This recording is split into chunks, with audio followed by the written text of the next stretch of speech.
जय राधा माधवा कुंज बिहारी।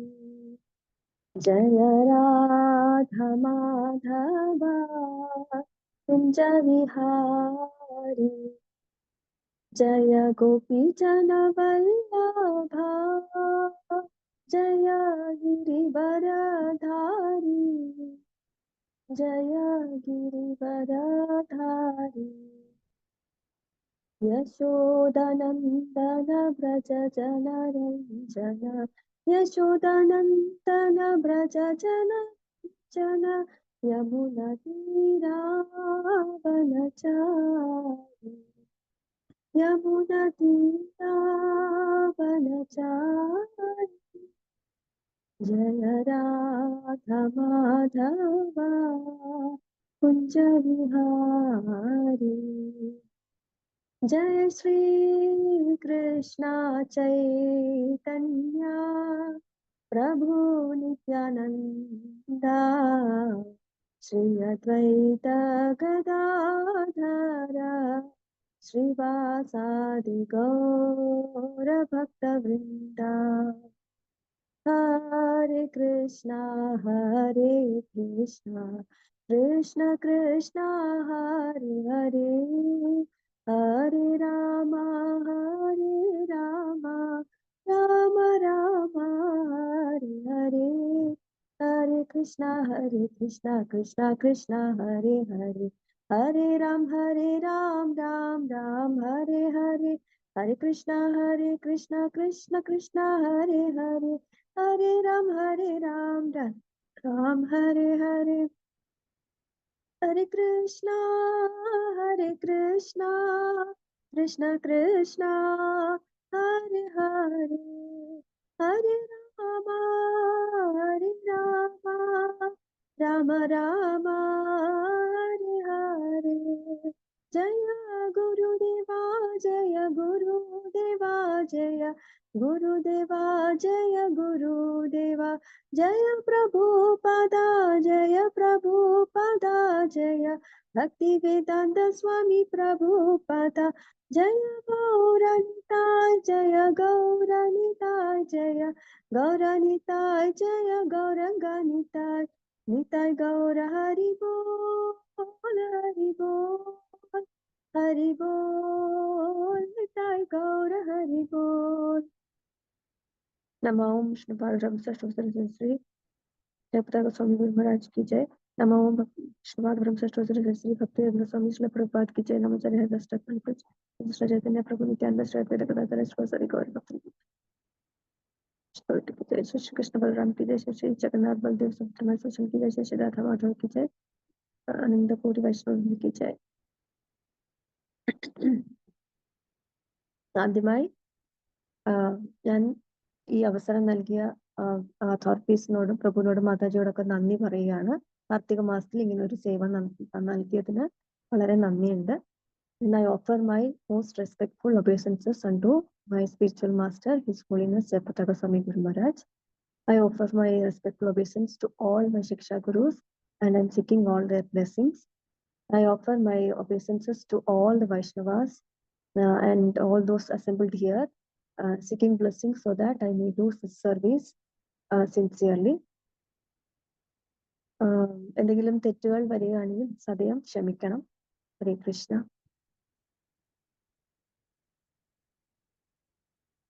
ഓം നമോ ഭഗവതേ വാസുദേവായ.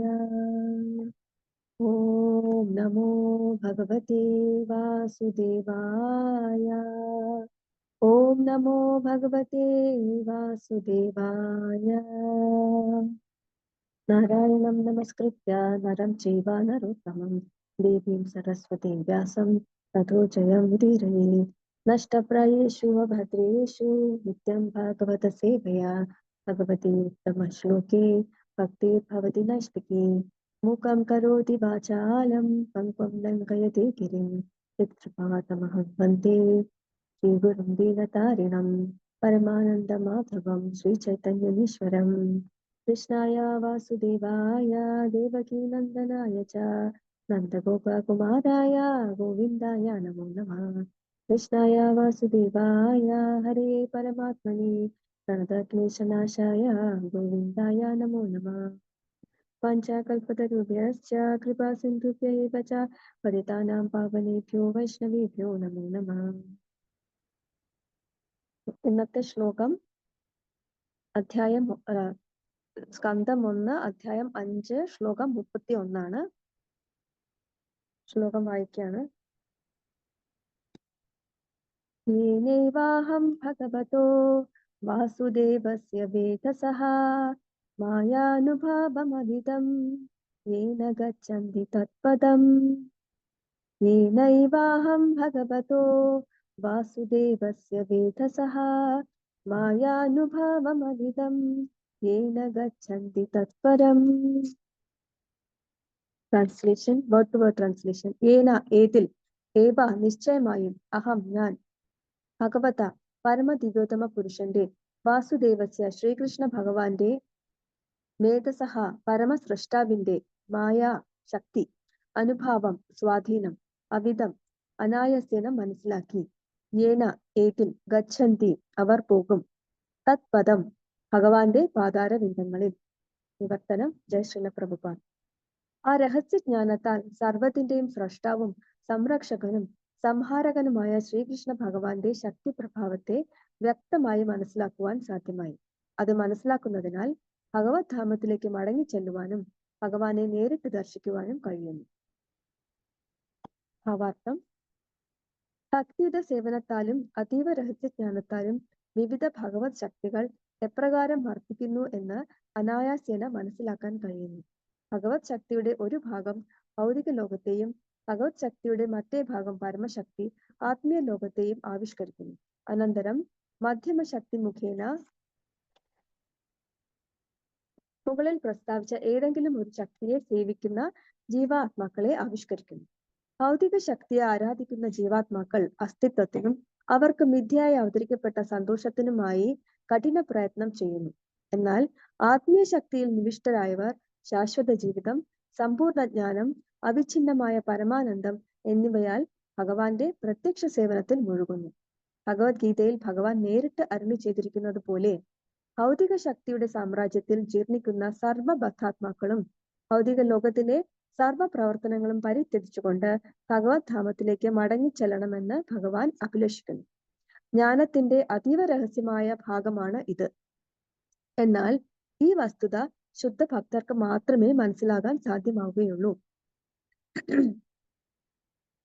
മാത്രവുമല്ല, അത്തരം ഭക്തർക്ക് മാത്രമേ ഭഗവത് ധാമത്തിൽ പ്രവേശിക്കുവാനും ഭഗവാനെ ദർശിക്കുവാനും സേവിക്കുവാനും കഴിയുകയുള്ളൂ. അനശ്വരജ്ഞാനം, ശാശ്വത പരമാനന്ദം എന്നീ അവസ്ഥകൾ പ്രാപ്തമാക്കിയ ശ്രീനാരദൻ പ്രത്യക്ഷ ദൃഷ്ടാന്തമാണ്. ശ്രീനാരദ മുനിയുടെ കാലടികളെ അനുവർത്തിക്കുവാൻ സമ്മതിക്കുന്ന പക്ഷം മാർഗങ്ങളും നടപടികളും ഏവർക്കും ലഭ്യമാകും. ശ്രുതി അനുസരിച്ച് പരമപുരുഷനായ ഭഗവാന് അസംഖ്യം ശക്തികളുണ്ട്. ഇവയെക്കുറിച്ചൊക്കെ മുകളിൽ വിവരിച്ചു കഴിഞ്ഞു.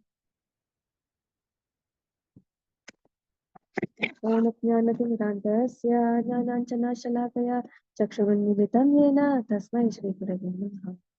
ശ്രീചൈതന്യ മനോഭീഷ്ടം സ്ഥാപിതം യേന ഭൂതലേ സ്വയം രൂപ കഥാ മഹ്യം ദദാതി സ്വപദാന്തികം. നമോ വിഷ്ണുപാദായ കൃഷ്ണപൃഷ്ഠായ ഭൂതലേ ശ്രീമതേ ജഗന്നാഥസ്വാമിനേ നമഃ. നമോ ആചാര്യപദായ നിതായ കൃപാപ്രദായിനി ഗൗരകഥാധാമികായ നാഗരാഗ്രാമധാരിണേ. നമോ വിഷ്ണുപാദായ കൃഷ്ണപൃഷ്ഠായ ഭൂതലേ ശ്രീമതേ ഭക്തിവേദാന്തസ്വാമിനിധി നാമിനേ. നമസ്തേ സരസ്വതീ ദേവി ഗൗരവാണി പ്രചാരിണി നിർവിശേഷ ശൂന്യവാദി പാശ്ചാത്യദേശധാരിണി. जय श्री कृष्ण चैतन्य प्रभु नित्यानंद श्री अद्वैत गदाधर श्रीवासादि गौर भक्तवृंद. हरे कृष्णा कृष्णा कृष्णा हरे हरे, हरे राम राम राम हरे हरे. ഇന്നത്തെ ശ്ലോകം തുടങ്ങുന്നതിന് മുമ്പ് ശ്രീമദ് ഭാഗവതത്തിന്റെ ഒരു ഗ്ലോറിഫിക്കേഷൻ നമുക്ക് ശ്രദ്ധിക്കാം.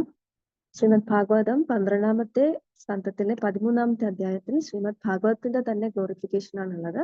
അതിലൊരു ശ്ലോകമാണ് ഇവിടെ ചൊല്ലുന്നത്. 12, 13, 16.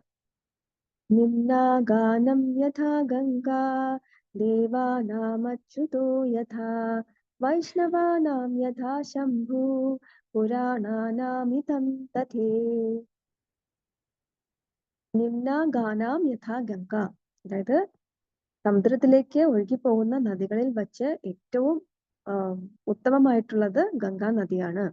അതുപോലെ വർഷിപ്പ് ചെയ്യുന്നവരിൽ ആരാധ്യരായിട്ടുള്ളവരിൽ വെച്ച് ഏറ്റവും വിശിഷ്ടമായിട്ടുള്ളത് ഭഗവാൻ അച്യുതനാണ്. ദേവാനാം അച്യുതോ യഥാ, വൈഷ്ണവാനാം യഥാ ശംഭു. ലോർഡ് ശിവയാണ് വൈഷ്ണവരിൽ വെച്ച് ഏറ്റവും ഉത്കൃഷ്ടനായ വൈഷ്ണവൻ. അതുപോലെ തന്നെ എല്ലാ പുരാണങ്ങളിലും വെച്ച് ഉത്കൃഷ്ടമായത് ശ്രീമദ് ഭാഗവതമാണ്. പുരാണാനാം ഇതം തഥേ. ശ്രീമദ് ഭാഗവതം അമല പുരാണമാണ്. വൈഷ്ണവാനാം പ്രിയം, നമ്മൾ നേരത്തെ എല്ലാം കേട്ടിട്ടുണ്ട്.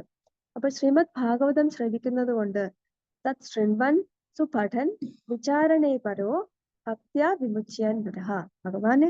ഭഗവാന്റെ പാസ്റ്റ് ടൈംസും ഭഗവാന്റെ ഭക്തന്മാരുടെ കഥകളും എല്ലാം അടങ്ങിയിട്ടുള്ള ശ്രീമദ് ഭാഗവതം ശ്രദ്ധയോടെ ശ്രവിക്കുകയും പഠിക്കുകയും അതിനെക്കുറിച്ച് വിചാരണ ചെയ്യുകയും ചെയ്യുന്നവർക്ക് എന്ത് പറ്റുന്നു? ഭക്തിയോടെ ചെയ്യുന്നവർക്ക് ഈ ഭൗതിക പ്രപഞ്ചത്തിൽ നിന്ന് നമുക്ക് മുക്തി നേടാൻ കഴിയും. ഭക്ത്യാ വിമുച്യേ നരഃ. ഇന്നത്തെ ശ്ലോകത്തിലേക്ക് കടക്കുകയാണ്. ശ്ലോകം 1:5-31. യേനൈവാഹം ഭഗവതോ വാസുദേവസ്യ വേദസഃ മായാ അനുഭാവം അഭിതം യേന ഗച്ഛന്തി തത്പരം. അപ്പോ വിവർത്തനത്തിൽ പറയുന്നത്, ആ രഹസ്യജ്ഞാനത്താൽ സർവത്തിന്റെയും ത്രഷ്ടാവും സംരക്ഷകനും സംഹാരകനുമായ ശ്രീകൃഷ്ണ ഭഗവാന്റെ ശക്തി പ്രഭാവത്തെ വ്യക്തമായി മനസ്സിലാക്കുവാൻ സാധ്യമായി. ആദ്യം പറഞ്ഞിരിക്കുന്ന ഇതാണ്. അപ്പൊ ഇവിടെ ഇതിന്റെ കോണ്ടെക്സ്റ്റ് എല്ലാവർക്കും അറിയാം, നമ്മൾ ദിവസവും കേൾക്കുന്നതാണ്. നാരദമുനി വാസുദേവനോട് ശ്രീമദ് ഭാഗവതം രചിക്കുവാനുള്ള പ്രേരണ നൽകിക്കൊണ്ട് തന്റെ പൂർവ്വജന്മത്തിലെ പാസ്റ്റ് ടൈം പറഞ്ഞു കൊടുക്കുകയായിരുന്നു. എപ്രകാരമാണ് അദ്ദേഹം ഒരു മെയ്ഡ് സെർവന്റിന്റെ പുത്രനായി ജനിക്കുകയും അങ്ങനെ ആ ജന്മത്തിൽ അദ്ദേഹത്തിന് ഭക്തി വേദാന്തികളായ ഭക്തന്മാരുടെ സേവനം ലഭിക്കുകയും ചെയ്യാനുള്ള അവസരം ലഭിക്കുകയും അങ്ങനെ ആ സേവനത്തിൽ അവർ പ്രീതിപ്പെട്ടുകൊണ്ട് അവർ വളരെ ദീനവത്സലരായിരുന്നു എന്ന് കഴിഞ്ഞ ശ്ലോകത്തിൽ പറയുന്നുണ്ട്. അപ്പൊ ആ ബാലകന് ഭക്തിയുടെ സേവനത്തെക്കുറിച്ചും ഭഗവാനെ കുറിച്ചും എല്ലാം പറഞ്ഞു കൊടുത്തു.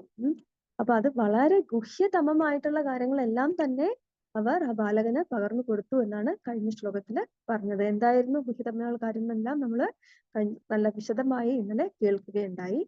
അപ്പോ ആ ജ്ഞാനം ലഭിച്ചു കഴിഞ്ഞപ്പോൾ അപ്പോൾ ഈ നാരദ മുനിയുടെ പൂർവ്വജന്മത്തിൽ ആ കുട്ടിക്ക് എന്തെല്ലാം മനസ്സിലായി എന്നാണ് പറയുന്നത്. ഭഗവാൻ ശ്രീകൃഷ്ണ ഭഗവാൻ പരമദിവ്യോത്തമ പുരുഷനായിട്ടുള്ളത് ശ്രീകൃഷ്ണനാണ്. കാരണം അല്ലെ?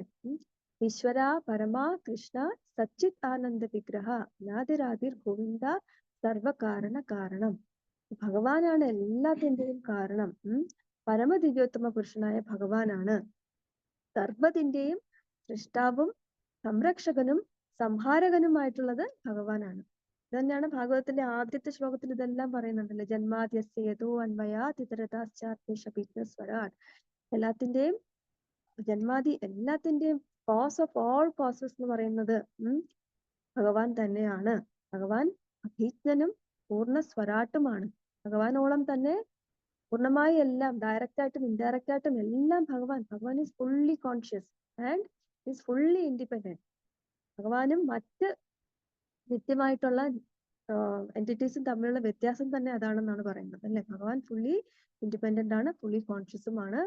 ഭഗവാൻ അനേകം ശക്തികളുണ്ട്. ആ ശക്തികൾ വെച്ചിട്ട് അദ്ദേഹം മുഹ്യന്തിയത് സൂരയ ദേവഗണങ്ങളെയും ഋഷിഗണങ്ങളെയും ഒക്കെ എന്താ പറയാ ബിവിൽഡേർഡ് ആക്കാറുണ്ട് എന്നും പറഞ്ഞിട്ടുണ്ട്.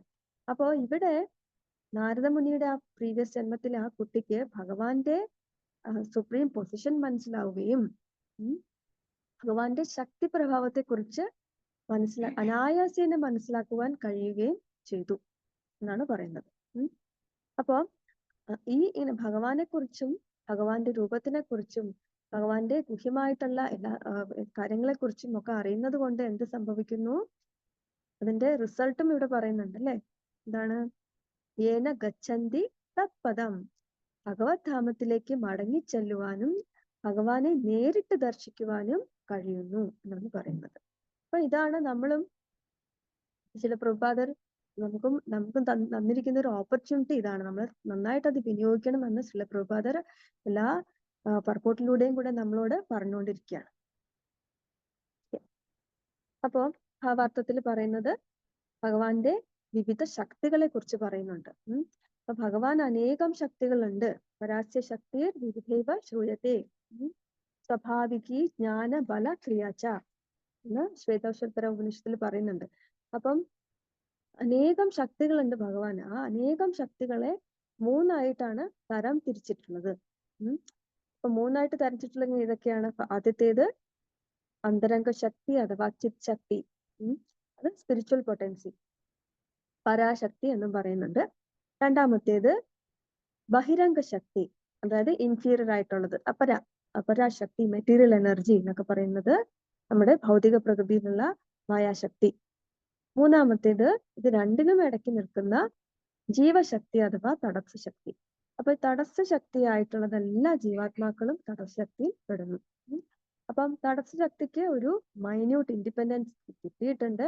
അത് വേണ്ട വിധം ഉപയോഗിക്കുന്നതനുസരിച്ചാണ് അവർക്ക് ഈ ജന്മമരണ ചക്രങ്ങളിൽ പെട്ട് ഭൗതിക പ്രപഞ്ചത്തിൽ തന്നെ നിലനിൽക്കണമോ അതോ ഭഗവാന്റെ ധാമത്തിൽ ചെന്ന് ഭഗവാന്റെ സേവനത്തിൽ നേരിട്ട് ഏർപ്പെടാൻ പറ്റണമോ എന്ന് തീരുമാനിക്കുന്നത്. അപ്പൊ ജീവശക്തി ഭഗവാന്റെ അന്തരംഗ ശക്തിയെ അഭയം പ്രാപിക്കുമ്പോൾ അവർക്ക് സച്ചിത് ആനന്ദം എക്സ്പീരിയൻസ് ചെയ്യാൻ പറ്റും. അതായത് അവർക്ക് പൂർണ്ണ ആനന്ദവും എന്താ പറയാ പൂർണ്ണമായ നോളജും എറ്റേണൽ എക്സിസ്റ്റൻസും ഒക്കെ അവർക്ക് അനുഭവപ്പെടാൻ കഴിയുകയും അവർക്ക് ഭഗവാന്റെ ധാമത്തിൽ ഭഗവാനെ നേരിട്ട് സേവനം ചെയ്യാനുള്ള അവസരങ്ങൾ ലഭിക്കുകയും ചെയ്യും. പക്ഷേ അതേ ജീവശക്തി തന്നെ ബഹിരംഗ ശക്തിയുടെ ആശ്രയമാണ് എടുക്കുന്നതെങ്കിൽ എന്ത് പറ്റുന്നു?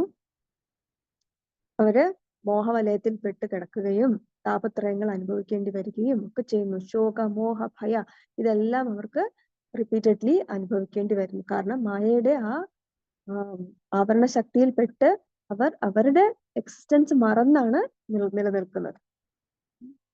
അപ്പം ഭഗവാന് ഈ 3 ശക്തികളല്ല ശരിക്കുള്ള ഭഗവാന്റെ അനേകം ശക്തികളെ 3ആയിട്ട് കാറ്റഗറൈസ് ചെയ്തിട്ടുണ്ട് എന്നേ ഉള്ളൂ. നമുക്ക് ദാമോദര പാസ്റ്റേ നമ്മൾ ഈ മാസത്തിൽ എല്ലാവരും അനേകം പ്രാവശ്യം കേട്ടിട്ടുള്ളതാണ്. എങ്കിലും ദാമോദര ലീലയിലും നമുക്ക് ഭഗവാന്റെ ശക്തികളെ കുറിച്ച് ഒരു മെൻഷൻ ഉണ്ടല്ലേ. ഭഗവാനെ യശോദാമ്മ കെട്ടണമെന്ന് ആഗ്രഹിച്ച് തിരിച്ച് ഉരലിൽ ചേർത്ത് നിർത്തി കെട്ടാൻ ശ്രമിക്കുമ്പോഴും കെട്ടാൻ പറ്റുന്നുണ്ടായിരുന്നില്ല. അപ്പം കയറിന് നീളം പോരാഞ്ഞിട്ടാണ് എന്ന് വിചാരിച്ച് വീണ്ടും വീണ്ടും പുതിയ പുതിയ കയറുകളൊക്കെ സംഘടിപ്പിച്ചു. എന്തൊക്കെ ചെയ്ത് നോക്കിയിട്ടും 2 അങ്കുലം വ്യത്യാസം കെട്ടാനേ കഴിയുന്നുണ്ടായിരുന്നില്ല. അപ്പോ ആചാര്യന്മാര് പറയുന്നത് ഭഗവാന് കെട്ടണം എന്നുള്ള ആഗ്രഹം ഉണ്ടായിരുന്നില്ല. ഭഗവാന് അപ്പോ എന്താ വേണ്ടത്? കുട്ടികളുടെ കൂടെ ഗോപന്മാരുടെ കൂടെ പോയി കളിക്കണം, വെണ്ണ കട്ടുത്തിരണം, സ്ഥിരമായി ചെയ്യുന്ന എല്ലാ കുസൃതികളും ചെയ്യാനായിട്ട് പോകണം. പക്ഷെ അമ്മയ്ക്കാണെങ്കിൽ ഭഗവാൻ അന്ന് ശിക്ഷിച്ചേ മതിയാവുള്ളൂ. ഇന്ന് പണിഷ്മെന്റ് കൊടുക്കേണ്ട ദിവസമാണ്, എന്തെങ്കിലും കൊടുക്കണം, ഇതുവരെയും കൊടുത്തിട്ടില്ല, ഇന്നെങ്കിലും കൊടുക്കണം എന്ന് പറഞ്ഞിട്ട് കെട്ടാനുള്ള വാശിയിലാണ് അമ്മ. അപ്പൊ 2 പേർക്കും അവരുടേതായ ഒരു നിശ്ചയമുണ്ട്. അപ്പൊ ഭഗവാന്റെ ആ ഒരു ആഗ്രഹം കളിക്കാനും കെട്ടണ്ട എന്നുള്ളതാണ്. അപ്പൊ അത് ഭഗവാന്റെ ഒരു ശക്തിയുണ്ട്, സത്യസങ്കല്പ ശക്തി എന്ന് പറയുന്നത്. ഭഗവാൻ എല്ലാം സങ്കല്പിക്കുന്നതെല്ലാം സത്യമാക്കാനുള്ള ഒരു ശക്തി. അപ്പൊ ആ ശക്തി എന്താണെന്ന് വിചാരിക്കുന്നത്? കെട്ടാൻ സമ്മതിക്കില്ല. അപ്പൊ ഈ സത്യസങ്കല്പ ശക്തി ഭഗവാന്റെ മറ്റു ശക്തികളെയെല്ലാം ഇൻസ്പയർ ചെയ്യിപ്പിച്ച്, വിഭൂതികളെ ഇൻസ്പയർ ചെയ്തിട്ട് ഈ ശക്തികളെല്ലാം കൂടി ആ റോപ്സിന്റെ ഇടയ്ക്ക് വന്ന് നിൽക്കുകയാണ്. യശോദാമ്മയ്ക്ക് കാണാൻ കഴിയുന്നില്ല. അപ്പൊ ഈ ശക്തികളൊക്കെ വന്ന് നിൽക്കുന്നത് കാരണമാണ് യശോദാമ്മയുടെ കയറ് എത്ര ശ്രമിച്ചിട്ടും എത്ര കൂട്ടി കെട്ടിയിട്ടും അത് 2 അറ്റം കൂടെ കൂട്ടിമുട്ടിക്കാൻ കഴിയാത്തത്. പക്ഷെ എന്നിട്ടും യശോദാമ്മ തളർന്നില്ല. പിന്നെയും പ്രയത്നിച്ചുകൊണ്ടേയിരുന്നു. അപ്പൊ മുതിർന്ന ഗോപിമാരൊക്കെ പറഞ്ഞു, കുഞ്ഞിന് കെട്ടാൻ ഇഷ്ടമില്ലാത്തത് കൊണ്ടായിരിക്കും കെട്ടാൻ പറ്റാത്തത്, വിട്ടേക്കൂ. യശോദ പറഞ്ഞു, ഇല്ല, ഇന്ന് എന്തായാലും ശരി, ഇതിനെ കെട്ടിയിട്ടേ ഉള്ളൂ. അപ്പൊ ആ ഒരു ഡിറ്റർമിനേഷനും പ്രയത്നം കണ്ടപ്പോൾ ഭഗവാന് എന്തുപറ്റി? ഭഗവാന് സന്തോഷം തോന്നി. ഭഗവാന്റെ കൃപാശക്തി അവിടെ മാനിഫെസ്റ്റ് ആയി. അപ്പൊ അങ്ങനെ കൃപാശക്തി വരുമ്പോ, കൃപാശക്തി എന്ന് പറയുന്നത് ഭഗവാന്റെ എല്ലാ ശക്തികളിലും വെച്ച് കിങ് ഓഫ് ഓൾ പൊട്ടൻസീസ് എന്നാണ് പറഞ്ഞിരിക്കുന്നത്. അപ്പൊ ഭഗവാന്റെ കൃപാശക്തി വന്നപ്പോഴത്തേക്കും മറ്റ് അവിടെ സ്ട്രോങ് ആയിട്ട് നിന്നിരുന്ന നേരത്തെ പറഞ്ഞ 2 ശക്തികൾ ഉണ്ടായിരുന്നല്ലോ, സത്യസങ്കല്പ ശക്തിയും വിഭൂതി ശക്തിയും ഒക്കെ അങ്ങ് വിഡ്രോ ചെയ്തു, അല്ലെങ്കിൽ അവര് ഡിസപ്പിയർ ആയി. അപ്പൊ അങ്ങനെ യശോദാമ്മയുടെ പ്രയത്നം കണ്ടപ്പോൾ ഭഗവാന്റെ കൃപാശക്തി മാനിഫെസ്റ്റ് ആവുകയും കൃപാശക്തി കാരണമാണ് യശോദാമ്മയ്ക്ക് അപ്പോൾ ആ കയറുകൾ 2 അങ്കുലം വ്യത്യാസം ഉണ്ടായിരുന്ന 2 അങ്കുലം, ഒരെണ്ണം പ്രയത്നം, രണ്ടാമത്തത് ഭഗവാന്റെ കൃപ. അപ്പൊ നമ്മള് ഭഗവാന്റെ സേവനം ചെയ്യുമ്പോഴും എല്ലാം ചെയ്യുമ്പോൾ ഇതാണ് വേണ്ടത്. നമ്മുടെ ഭാഗത്തുനിന്നും നല്ല പ്രയത്നം, സിൻസിയർ ആയിട്ടുള്ള പ്രയത്നത്തിന്റെ ആവശ്യമുണ്ട്. പിന്നെ ഭഗവാന്റെ മേഴ്സിയെ നമ്മൾ ഡിപ്പെൻഡ് ചെയ്യുകയും വേണം. ഈ 2 അങ്കുലവും അങ്ങനെ മാറുകയും അത് യശോദാമ്മയ്ക്ക് ഭഗവാനെ കെട്ടാൻ കഴിയുകയും ചെയ്തു. ഭഗവാന്റെ ശക്തികൾക്ക് മുന്നിൽ ആദ്യം യശോദാമ്മയ്ക്ക് കഴിഞ്ഞില്ലെങ്കിലും യശോദാമ്മയുടെ പ്രയത്നവും ഭക്തിക്ക് മുന്നിൽ എല്ലാ ശക്തികളും തോറ്റ് പിന്മാറുകയാണ്. ഭഗവാന്റെ കൃപ വന്നിട്ട് യശോദാമ്മയ്ക്ക് ഭഗവാനെ ബന്ധിപ്പിക്കാൻ കഴിയുകയാണ് ചെയ്തത്. അപ്പൊ ഇവിടെ 2 കാര്യങ്ങളാണ് പറയുന്നത്. ഭക്തനിഷ്ഠ, യശോദാമ്മയുടെ പരിശ്രമം എന്ന് പറയുന്നത് ഭക്തനിഷ്ഠ, ഭക്തന്റെ നിഷ്ഠ, അദ്ദേഹത്തിന്റെ പ്രയത്നത്തിലുള്ള നിഷ്ഠ. ഭക്തനിഷ്ഠ ഉണ്ടെങ്കിൽ മാത്രമേ ഭഗവാന്റെ ഭഗവത്വത്ത സ്വനിഷ്ഠ കൃപ, ഭഗവാനിൽ നിന്നുമുള്ള കൃപ നമുക്ക് പ്രതീക്ഷിക്കാനാവുകയുള്ളൂ എന്നാണ് പറയുന്നത്. അപ്പൊ അങ്ങനെ അനേകം ശക്തികളുള്ള ഭഗവാൻ, അപ്പൊ അദ്ദേഹത്തിന്റെ ശക്തികളെ കുറിച്ച് ഇവിടെ ആ കുട്ടിക്ക് മനസ്സിലായി. മായ അനുഭാവം അല്ലെങ്കിൽ മായയുടെ ശക്തികളുടെ സ്വാധീനം എത്രത്തോളം ഉണ്ട് എന്ന് മനസ്സിലാക്കി എന്നാണ് പറയുന്നത്. അപ്പൊ നമുക്കറിയാം, മായ എന്ന് പറയുന്നത് ഭൗതിക ശക്തിയാണ്. ആക്ച്വലി മറ്റേ സ്പിരിച്വൽ പൊട്ടൻസിനെ നമ്മൾ യോഗമായ എന്നാണ് പറയുന്നത്. അപ്പം ഭൗതിക പൊട്ടൻസി ആയിട്ടുള്ള അല്ലെങ്കിൽ എക്സ്റ്റേണൽ പൊട്ടൻസി, ബഹിരംഗ ശക്തി ആയിട്ടുള്ളത് ഭഗവാന്റെ തന്നെ ഒരു ശക്തി, ഒരു സെർവന്റ് ആണ്. പക്ഷെ അതൊരു ഇൻഫീരിയർ എനർജിയാണ്. അപ്പൊ മായയുടെ ഒരു ജോലി എന്ന് പറയുന്നത് ജീവാത്മാക്കളെ മോഹവലയത്തിൽ പെടുത്തി ഇടുക എന്നുള്ളതാണ്. അപ്പം ഇതിനെക്കുറിച്ച് ബ്രഹ്മസമിതിയിൽ പറയുന്നുണ്ട് മായയെ പറ്റി, അല്ലേ? സൃഷ്ടി സ്ഥിതി പ്രളയ സാധന ശക്തി രേഖ ഛായേ ഭയസ്യ ഭുവനാനി വിഭർത്തി ദുർഗാ ഇച്ഛാനുരൂപമപി യസ്യ ച ചേഷ്ടതേ സാ ഗോവിന്ദമാദി പുരുഷം തമഹം ഭജാമി. അതിന്റെ ട്രാൻസ്ലേഷനിൽ പറയുന്നത് ദുർഗ എന്ന് പറയുന്നത്, അല്ലെങ്കിൽ ഭഗവാന്റെ ഒരു മെറ്റീരിയൽ പൊട്ടൻസി എന്ന് പറയുന്നത് ദുർഗാദേവി ആണ്. സൃഷ്ടി സ്ഥിതി പ്രളയം എല്ലാം കൃത്യമായി നടത്തിക്കൊണ്ടു പോകുന്നത്. അതെങ്ങനെയാണ്? ഭഗവാന്റെ ഡയറക്ഷനിലാണ് ഇതെല്ലാം നടത്തിക്കൊണ്ടു പോകുന്നത്. Under the direction of the supreme personality of God head. അപ്പൊ അങ്ങനെയുള്ള അത്രയും കേപ്പബിൾ ആയിട്ട് ഇത്രയും കാര്യങ്ങളൊക്കെ ചെയ്യുന്ന ആ ഒരു ദുർഗ, അല്ലെങ്കിൽ ആ ഒരു ഭൗതിക ബഹിരംഗ ശക്തി എന്ന് പറയുന്നത് ഛായ ഏവ എന്നാണ് പറയുന്നത്. ഒരു ഛായ മാത്രമാണ്. എന്തിന്റെ ഛായയാണ്? ഷാഡോ ഓഫ് ചിത് ശക്തിയുടെ, ഭഗവാന്റെ അന്തരംഗ ശക്തി അഥവാ ചിത് ശക്തിയുടെ ഒരു ഷാഡോ മാത്രമാണ് ഈ ഭൗതിക പ്രപഞ്ചത്തിലെ മെറ്റീരിയൽ എനർജി എന്ന് പറയുന്നത്. അപ്പം ഛായയും ചിത് ശക്തിയും തമ്മിൽ വ്യത്യാസമുണ്ട്.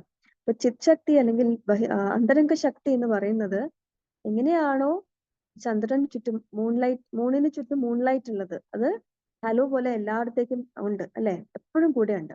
പക്ഷെ ഷാഡോ എവിടെ വെളിച്ചം വീഴുന്നില്ലയോ അവിടെയാണ് ഉണ്ടാവുക. കൃഷ്ണ സൂര്യസമ മായാഹായ അന്ധകാര, അല്ലെ? അപ്പൊ ഷാഡോ എന്ന് പറയുമ്പം കൃഷ്ണന് ബഹിർമുഖമായി നിൽക്കുന്നവർക്കാണ് ഈ മായയുടെ പ്രഭാവം ഉണ്ടാകുന്നത്. അപ്പൊ മായാശക്തി ഷാഡോ പോലെയാണ്. എവിടെയാണോ ഭഗവാന്റെ ആ ഒരു പ്രകാശം അല്ലെങ്കിൽ ഭഗവാൻ ഇല്ലാത്തത് അവിടെയാണ് മായയുടെ പ്രഭാവം കൂടുതലായി ഉള്ളത്. അങ്ങനെയാണ് മായ. പക്ഷേ നമ്മൾ ഭൗതിക ലോകം എടുത്തു നോക്കുമ്പം എല്ലാം ചെയ്യുന്നത് ഭഗവാനാണെന്ന് പ്രത്യക്ഷത്തിൽ നമുക്ക് മനസ്സിലാകണം എന്നില്ല. അപ്പൊ അതിനും പറയുന്നുണ്ട്, ഭഗവാൻ നേരിട്ടല്ല അത് ചെയ്യുന്നത്, ശക്തികളിലൂടെയാണ് എല്ലാം ചെയ്യുന്നത്.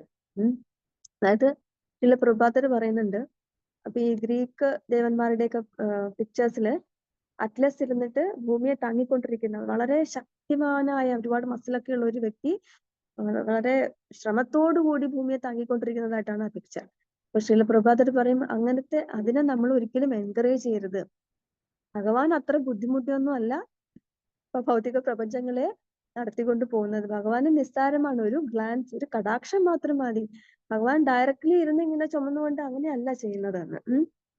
അപ്പം ഭഗവാനാണ് എല്ലാത്തിന്റെയും പിന്നിലുള്ളത്. കൃഷ്ണ കർത്ത മായ താണ്ട്ര കരേണ സഹായ. അതായത് ഭഗവാനാണ് ശരിക്കും എല്ലാം നടത്തുന്നത്. പക്ഷെ അത് ചെയ്യുന്നതിനുള്ള സഹായമായി വർത്തിക്കുന്നത് മായാശക്തിയാണ്.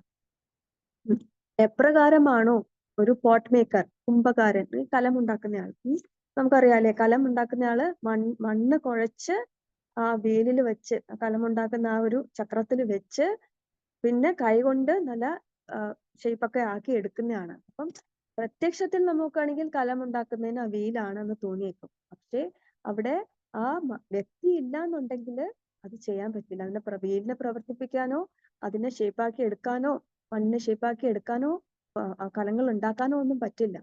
അതുപോലെ ഘടേരകാരന, ഘടം അതായത് കുടം, ആ കുടം ഉണ്ടാക്കുന്നതിന്റെ കാരണം ചക്രം ദണ്ഡും ഒന്നും അല്ല. അതിനുള്ള കാരണം അതിന് പിന്നിൽ വർത്തിക്കുന്ന ആ കുംഭകാരൻ അല്ലെങ്കിൽ ആ ഉണ്ടാക്കുന്നയാളാണ്. അതുപോലെ തന്നെ ഭഗവാനാണ് കർത്താവ്. കർത്ത, കൃഷ്ണ കർത്ത മായ താണ്ട്ര കരേണ സഹായ. അപ്പൊ ഭഗവാന്റെ ഒരു ഇൻസ്ട്രുമെന്റ് മാത്രമായിട്ടാണ് മായ വർത്തിക്കുന്നത്. ഭഗവത്ഗീതയിലും പറയുന്നുണ്ട് അല്ലെ, മയ അധ്യക്ഷേണ പ്രകൃതി സൂയതേ സചരാചരം. എല്ലാം എന്റെ മേൽനോട്ടത്തിലാണ് പ്രകൃതി വർക്ക് ചെയ്യുന്നത്. ഇതേ കാര്യം തന്നെ ഇനി 2 ചാപ്റ്റർ കഴിഞ്ഞിട്ട് വ്യാസദേവൻ ഭാഗവതം രചിക്കാൻ തുടങ്ങുന്നതിന് മുമ്പ് അദ്ദേഹം ഒന്ന് മെഡിറ്റേഷനിൽ ഇരിക്കുന്നുണ്ട്. അപ്പൊ അങ്ങനെ മെഡിറ്റേഷനിൽ ഇരിക്കുമ്പോഴും അദ്ദേഹത്തിന് ഭഗവാന്റെ ദർശനം ലഭിക്കും.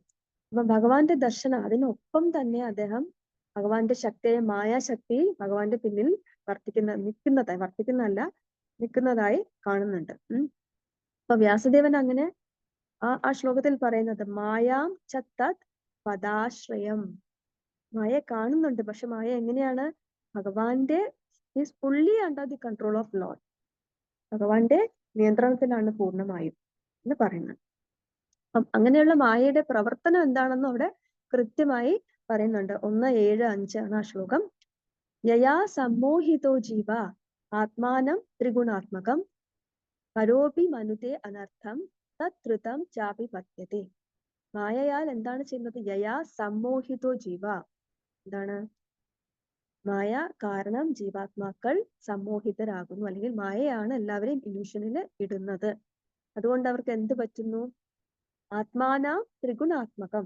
ഈ ത്രിഗുണങ്ങൾ കൊണ്ടുള്ള അല്ലെങ്കിൽ മെറ്റീരിയൽ ആയിട്ടുള്ള ഭൗതികമായ വസ്തുക്കൾ കൊണ്ടുണ്ടാക്കിയ ഈ ശരീരമാണ് തങ്ങൾ എന്നവര് വിശ്വസിക്കുന്നു. ആ മെറ്റീരിയൽ ഐഡന്റിഫിക്കേഷൻ വരുന്നത് മായാശക്തിയുടെ പ്രഭാവത്താലാണ്. അപ്പൊ അങ്ങനെ വരുമ്പോ എന്ത് പറ്റുന്നു എന്നാണ് പറഞ്ഞത്? ഭഗവാൻ പറഞ്ഞല്ലേ, മമൈവാംശോ ജീവലോകെ ജീവഭൂത സനാതന മനാ ഇന്ദ്രിയാണി പ്രകൃതിസ്ഥാനി കർഷതി. പ്രകൃതിയിൽ വന്നിട്ട് ഇന്ദ്രിയാണി, 6 ഇന്ദ്രിയങ്ങൾ, മനസ്സുൾപ്പെടെ 6 ഇന്ദ്രിയങ്ങൾ കൊണ്ട് അവർ പ്രകൃതിയിൽ കഷ്ടപ്പെടുകയാണ്, കർഷതിയാണ്. എന്തുകൊണ്ടാണ്? അവർ ഐഡന്റിഫൈ ചെയ്യുന്നത് ആ ഭൗതികമായ ശരീരങ്ങളായിട്ടാണ്. അവർ എറ്റേണൽ ആയിട്ടുള്ള ഭഗവാന്റെ അംശങ്ങളാണെന്ന് അവർ മറന്നു പോകുന്നു. അപ്പൊ അങ്ങനെ മറപ്പിക്കുന്നത് അല്ലെങ്കിൽ മറന്നു പോകുന്നത് ആ സമൂഹത്തിന് ഇടുന്നത് മായയുടെ ഒരു ജോലിയാണ്. ഇത് തന്നെയാണ് ജനസ്യ മോഹോയ മഹം മമീതി. ചില പ്രഭാതർ എപ്പോഴും കൂട്ടിയാറുള്ള ഒരു ശ്ലോകമാണത്. അപ്പം മനുഷ്യര് അഹം എന്ന് കരുതുന്നതെല്ലാം ഭൗതികമായ കാര്യങ്ങളാണ്. അപ്പം നമ്മൾ ജനിച്ച സ്ഥലത്തിനെ പറ്റിയും അല്ലെങ്കിൽ ആ ഒരു രാജ്യത്തിനെ പറ്റി നമ്മൾ I am American, I am Indian, I am Chinese എന്നൊക്കെ ഓരോരുത്തർ ഐഡന്റിഫൈ ചെയ്യുമ്പോൾ ശില പ്രഭാകരൻ ഇല്ല, we are all parts and parcels of Krishna. We are all eternal servants of Krishna. We are all spiritual. We are not this body എന്ന് ശില പ്രഭാതര് പറയാറുണ്ടായിരുന്നു. അപ്പൊ അങ്ങനെ നമ്മള് എന്താ പറയാ, നമ്മൾ എക്സ്റ്റേണൽ ആയിട്ടുള്ള നമ്മുടെ സ്കിൻ കളറിന്റെയോ രാജ്യത്തിന്റെയോ ഒക്കെ ബേസിസിൽ ഐഡന്റിഫൈ ചെയ്യുന്നതിന് ചില പ്രഭാതര് പറയും അങ്ങനെയുള്ള ഒരു ചിന്ത എന്ന് പറയുന്നത് ചെരുപ്പ് കുത്തിയുടെ ചിന്തയാണ്. അപ്പൊ ഒരു ചെരുപ്പ് കുത്തി അല്ലെങ്കിൽ കോബ്ലർ എന്താണ് ചെയ്യുന്നത്? വിവിധ തരം സ്കിൻ നോക്കിയിട്ടാണ് ഇതിൽ ഏത് സ്കിൻ കൊണ്ട് എനിക്ക് ഏറ്റവും നല്ല രീതിയിൽ നല്ല നല്ല ഷൂസും കാര്യങ്ങളൊക്കെ ഉണ്ടാക്കി നല്ല നല്ല പൈസ ഉണ്ടാക്കാം. അപ്പൊ സ്കിൻ നോക്കിയിട്ട് നമ്മൾ ഡിറ്റർമിൻ ചെയ്യുന്ന ആ ഒരു മെന്റാലിറ്റി, അത് ഒരു ചെരുപ്പ് കുത്തിയുടെ അല്ലെങ്കിൽ മുച്ചി അദ്ദേഹത്തിന്റെ മെന്റാലിറ്റിയാണ്. അത് ഒരിക്കലും നമ്മള് വച്ചു പുലർത്താൻ പാടില്ല. നമ്മളെ ശരീരമല്ല, we are not this body, we are the spirit soul എന്ന് ശ്രീല പ്രഭാതർ നമ്മളെ എല്ലാവരെയും പഠിപ്പിച്ചു. ശ്രീല പ്രഭാതർ പഠിപ്പിച്ചതാണ്. അപ്പൊ മായയുടെ പ്രഭാവത്തിലാണ് നമ്മൾ റോങ് ആയിട്ട് ഐഡന്റിഫൈ ചെയ്യുന്നതും അതിനുള്ള ആ ഐഡന്റിഫിക്കേഷൻ നമ്മൾ മായയുടെ ഐഡന്റിഫിക്കേഷൻ പറ്റി നമ്മൾ എല്ലാത്തിനെയും നമുക്ക് വേണ്ടതിനെ അല്ല നമ്മൾ ശരിക്കും കാണുന്നത്. നമുക്ക് വേണ്ട ഗോൾ ആയിരിക്കില്ല നമ്മളപ്പം വേണ്ടതെന്ന് തോന്നുന്നത്. അങ്ങനെ വ്യർത്ഥമായതിന്റെ പിന്നാലെ നമ്മൾ പാഞ്ഞുകൊണ്ടേയിരിക്കും. അപ്പം അതല്ല ശരിയായിട്ടുള്ള ഇത്. നമ്മുടെ എക്സിസ്റ്റൻസ് എന്ന് പറയുന്നത് നമ്മൾ ഭഗവാന്റെ തന്നെ അംശങ്ങളാണ്. ജീവേര സ്വരൂപഹായ് കൃഷ്ണേര നിത്യദാസ, ഭഗവാന്റെ നിത്യദാസന്മാരാണ് എന്നുള്ള ആ ഒരു ഐഡന്റിറ്റിയാണ് നമ്മൾ എപ്പോഴും സ്വീകരിക്കേണ്ടത്. ഇനി മായാവാദികളെ പോലെ ശരീരമല്ല, പക്ഷെ ഞാനും ഭഗവാൻ തന്നെയാണ്, ഐ ആം ഓൾസോ നാരായണ എന്നാണ് ചിന്തിക്കുന്നതെങ്കിൽ അതും മിസറബിൾ ആണ് എന്ന് ശ്രീല പ്രഭാതർ പറയുന്നുണ്ട്. എങ്ങനെയാണ് അത് മിസറബിൾ ആവുന്നത്? അത് കൂടുതൽ കൂടുതൽ ദുഃഖത്തിലേക്ക് നമ്മളെ എത്തിക്കുകയുള്ളൂ. ക്ലേശോ അധികതരസ്തേഷാം. ഭഗവാൻ ഒരു വ്യക്തിഗത രൂപമല്ല, ഞാനും ഭഗവാനാണെന്നൊക്കെ പറഞ്ഞു പോകുന്നവർ എന്ത് പറ്റുന്നു? അറ്റ്മോസ്റ്റ് സായുജ്യം വരെ കിട്ടും. അവിടെ ഇരുന്നിട്ടും ഭഗവാന്റെ സേവനം ലഭിക്കാതെ അവർ പിന്നെയും താഴേക്ക് വീഴും. അപ്പം ശരിയായിട്ടുള്ള ഐഡന്റിഫിക്കേഷൻ എന്ന് പറയുന്നത് ഭഗവാന്റെ ദാസന്മാരാണ് നമ്മൾ എന്ന് മനസ്സിലാക്കിയുള്ള പ്രവർത്തനമാണ്. അപ്പൊ മായ ദുഃഖാലയമായിട്ടുള്ള ഈ ഭൗതിക പ്രപഞ്ചത്തിനെ വളരെ മനോഹരമായിട്ട്, വളരെ അട്രാക്റ്റീവ് ആയിട്ടൊക്കെ നമുക്ക് തോന്നിപ്പിക്കും. അപ്പം എങ്ങനെയാണോ ഒരു ജയിൽ, ഒരു തടവറ ഒരിക്കലും സുഖമുള്ള ഒരു സ്ഥലമല്ല. പക്ഷെ ഒരു തടവറയിൽ ഇട്ടിട്ട് തടവറയാണെന്ന് അറിയിക്കാതെ വളരെ നല്ലൊരു സ്ഥലമാണ്, ഇവിടെ തന്നെ നിന്നാ മതി എന്ന് തോന്നിപ്പിക്കുമാറ് നമ്മളെ കൊണ്ടുപോകുന്ന രീതിയിൽ കൊണ്ട് നടത്തുന്ന തടവറയുടെ ഒരു വാർഡനാണ് ഈ മായാശക്തി.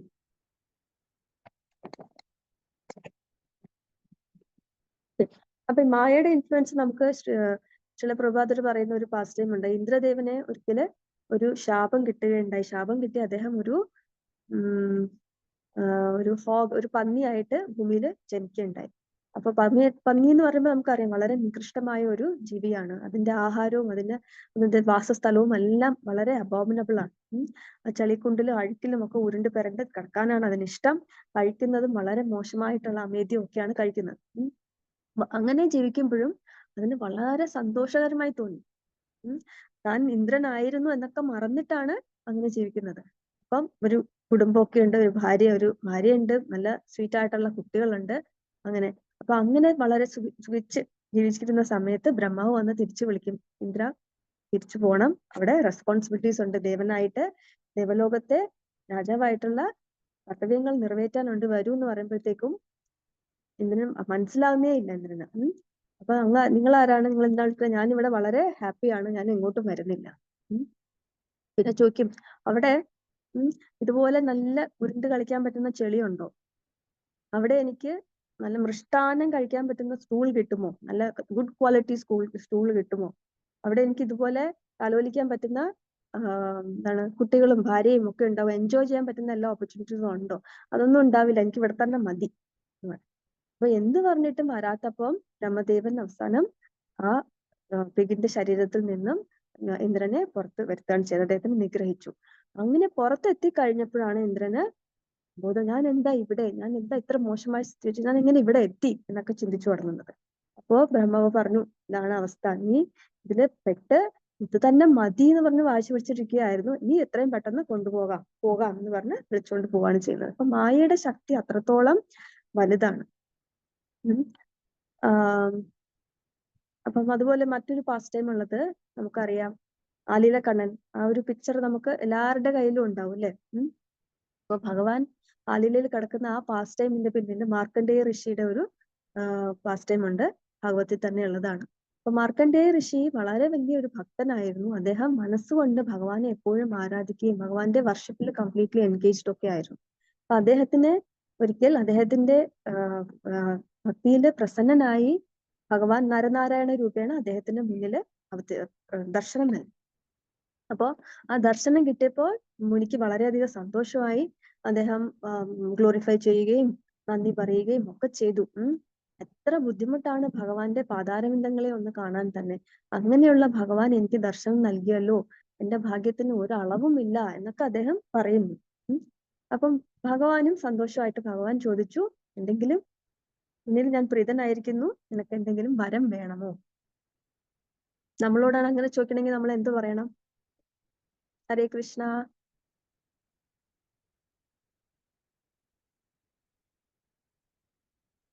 എന്തെങ്കിലും വരം വേണോന്ന് ഭഗവാൻ വന്ന് ചോദിച്ചാൽ നമ്മൾ എന്ത് പറയും? മുൻപാണെങ്കിൽ പലതും ചോദിക്കും മാതാജി, ഇപ്പൊ വേണ്ട. വേണ്ടല്ലേ? നമ്മൾ ഈ ദാമോദര മാസത്തില് ദിവസവും പാടുന്നുണ്ട് അല്ലേ? വരം ദിവ മോക്ഷം ന മോക്ഷവതിം വാ അല്ലേ? നചാന്യം വൃണേഹം വാരിഷാദപിഹ ഇദം തേവ പൂർണാഥ ഗോപാലപാലം സദാ മേ മനസ്യാ വീരാസാം മയി. എന്താ പറയുന്നേ? വരം ഒന്നും വേണ്ട, മോക്ഷവും വേണ്ട, വൈകുണ്ഠവും വേണ്ട, ഇതൊന്നും വേണ്ട. പിന്നെ എന്ത് മതി? മനസ്സിലെന്നും ഗോപാലന്റെ രൂപം വിരാജിക്കാൻ അനുവദിച്ച മാത്രം മതി അല്ലെ? അപ്പൊ നമുക്കും പെട്ടെന്ന് എന്തെങ്കിലുമൊക്കെ തോന്നി എന്തെങ്കിലുമൊക്കെ ചോദിച്ചു പോയാലോ? അത് അങ്ങനെ വരാതിരിക്കാൻ വേണ്ടിയിട്ടാണ് ആചാര്യന്മാർ ഇങ്ങനെ എഴുതി തന്ന് നമ്മൾ പഠിച്ച് പാടിക്കൊണ്ടിരിക്കുന്നത്. എന്നാലും ചിലപ്പോൾ ഓർമ്മ വരണമെന്നില്ല. പക്ഷെ മാർക്കണ്ഡേയ മുനി അത് ചെയ്തിരുന്നോന്ന് എനിക്കറിയില്ല. മാർക്കണ്ഡേയ മുനിക്ക് ഭഗവാൻ ഇങ്ങനെ ചോദിച്ചപ്പോ അതൊന്നും വേണ്ട, ഞാൻ തൃപ്തനാണ് എന്നൊക്കെ പറഞ്ഞെങ്കിലും പിന്നെ അദ്ദേഹം ഒരു കാര്യം ചോദിച്ചു. എന്താണ് ചോദിച്ചത്? അതും ഭഗവാനെ നല്ലപോലെ ഗ്ലോറിഫൈ ചെയ്തു, എല്ലാരും ചെയ്യുന്ന പോലെ. അംബുജ പത്രാക്ഷ, പുണ്യശ്ലോക ശിഖാമണി എന്നൊക്കെ വിളിച്ചിട്ട് ഭഗവാനെ ഗ്ലോറിഫൈ ചെയ്തു. എന്നിട്ട് പറഞ്ഞു, ദ്രക്ഷേ മായാം യയാ ലോക സപാലോ വേദേ സദ്ഭീത. ദ്രക്ഷേ മായാം, I wish to see your maya. എനിക്ക് അങ്ങയുടെ മായാശക്തിയുടെ പ്രഭാവത്തിനെ മനസ്സിലാക്കണം എന്നുണ്ട്, ഒന്ന് കാണണം എന്നുണ്ട്. കാരണം മായാശക്തി കാരണം സകല ലോകത്തിലെല്ലാവരും മായാശക്തിയില് മോഹിതരാണ്. ഇവൻ ലോകത്തിന്റെ പാലനത്തിൽ ഏർപ്പെട്ടിട്ടുള്ള ദേവന്മാര് പോലും വിൽഡേർഡ് ആകുന്നുണ്ട്. അങ്ങനെയുള്ള മായാശക്തി എനിക്കൊന്ന് കാണണമെന്നുണ്ട്. അപ്പൊ ഭഗവാൻ എന്ത് ചെയ്യും? ഭഗവാൻ ആദ്യം ചിരിച്ചുകൊണ്ട് പറഞ്ഞു, ശരി, തഥാ ഇതി, അങ്ങനെ ആയിക്കോട്ടെ, സോ ബി ഇറ്റ്. അത് കഴിഞ്ഞ് ഭഗവാൻ അവിടുന്ന് അവിടുന്ന് മടങ്ങി, നരനാരായണ ഋഷികൾ മടങ്ങി. അപ്പം ഈ മാർക്കണ്ഡേയ ഋഷി ഈ വരം ചോദിച്ചു, ഭഗവാൻ അങ്ങനെ ആകട്ടെ എന്ന് പറഞ്ഞു. പക്ഷെ പെട്ടെന്നൊന്നും സംഭവിച്ചില്ല. അപ്പൊ മാർക്കണ്ഡേയ ഋഷി തന്റെ റുട്ടീൻസ് കണ്ടിന്യൂ ചെയ്തു. ദിവസവുമുള്ള ആരാധനയും ക്രമങ്ങളും എല്ലാം നടത്തി അദ്ദേഹം മെഡിറ്റേഷനും ഒക്കെ ചെയ്ത് അങ്ങനെ പോയി. പിന്നീട് ഒരു ദിവസം, കുറച്ച് ദിവസത്തിന് ശേഷമാണെന്ന് തോന്നുന്നു, അദ്ദേഹം വൈകുന്നേരം സന്ധ്യയ്ക്ക് ഇരുന്ന് അദ്ദേഹത്തിന്റെ പൂജാക്രമങ്ങൾ പ്രേയേഴ്സ് നടത്തിക്കൊണ്ടിരിക്കുന്ന സമയത്ത് പെട്ടെന്നൊരു വലിയ കാറ്റും ആകാശത്ത് വലിയ വലിയ മേഘങ്ങളൊക്കെ ഉരുണ്ടുകൂടി മഴയും ഇടിയും ഭയങ്കരമായ മഴയും. ഇപ്പൊ പറയുന്നത് എങ്ങനെയാ? പ്രളയത്തിന്റെ ജലം പോലെ ഒരുപാട് വീൽ ബാരൻസ് പോലെ വെള്ളം ഇങ്ങനെ വീഴുകയാണ്. ഇതെന്താ സംഭവിക്കുന്നതെന്ന് നോക്കുന്നതിന് മുമ്പ് അദ്ദേഹം ഈ ലോകം മുഴുവനും വെള്ളത്താൽ മൂടപ്പെട്ടതായി കണ്ടു. എല്ലാ ജീവജാലങ്ങളും അതിൽ കിടന്ന് കഷ്ടപ്പെടുകയാണ്. അദ്ദേഹം അതിൽ ഒഴുകി നടക്കുകയാണ് ആ വെള്ളത്തിൽ. പ്രളയം, അത്രയ്ക്ക് മഴയും വെള്ളവും കാറ്റും ഇടിവെട്ടും ഒക്കെ, ആകപ്പാടെ വളരെ ബുദ്ധിമുട്ട്. അപ്പൊ അങ്ങനെ അതിൽ ഒഴുകി നടക്കുമ്പോഴത്തേക്കും ഇദ്ദേഹം ഇങ്ങനെ കാണുകയാണ്, എന്താണ്? വെള്ളം കൂടി വരുന്നു, സമുദ്രങ്ങളിൽ തിരകൾ ഇങ്ങനെ അടിക്കുന്നു, തിരമാലകൾ ഇദ്ദേഹത്തിനെ ഒരു സ്ഥലത്ത് നിന്ന് അപ്പുറത്തെ സ്ഥലത്തേക്ക് എടുത്ത് അടിക്കുന്നു. അങ്ങനെ അതിന്റെ ഇടയ്ക്കോ അദ്ദേഹം നോക്കുമ്പോ മറ്റാരെയും കാണാനില്ല, താൻ ഒറ്റയ്ക്കാണ്. ആദ്യം ജീവജാലങ്ങളെയൊക്കെ കണ്ടു, പിന്നെ കുറെ കഴിഞ്ഞപ്പോ താൻ ഒറ്റയ്ക്കാണ്. മറ്റ് ദേവന്മാരെ അവരെ ഒന്നും കാണാനില്ല. അത് എല്ലാരും ഇതിനകത്ത് കണ്ടതാ. അപ്പൊ ആരെയും കാണാനില്ല, ഒറ്റപ്പെട്ടു ഈ വെള്ളത്തിൽ കിടന്ന് കഷ്ടപ്പെടുകയാണ്. അങ്ങനെ കഷ്ടപ്പെടുന്നതിന്റെ ഇടയ്ക്ക് അലകളുടെ തല്ലും ഒക്കെ ഉണ്ട്. മാത്രമല്ല എന്താണ്, മുതലകളും തിമിംഗലങ്ങളും ഒക്കെ അദ്ദേഹത്തിനെ അറ്റാക്ക് ചെയ്യാൻ വരും. എന്നിട്ട് ഇദ്ദേഹത്തിനെ തിന്നാൻ വേണ്ടി വരുന്ന ഇവരൊക്കെ എന്ത് ചെയ്യുന്നു? അവർ തമ്മില് ഫൈറ്റ് ചെയ്തുകൊണ്ടിരിക്കുന്നു. അപ്പം അതെല്ലാം ഭയങ്കര പേടിപ്പെടുത്തുന്ന കാര്യങ്ങളായിരുന്നു. അപ്പൊ അദ്ദേഹം അവിടെ നിന്ന് എങ്ങനെയെങ്കിലും നീങ്ങിയൊക്കെ പൊക്കോണ്ടിരുന്നു.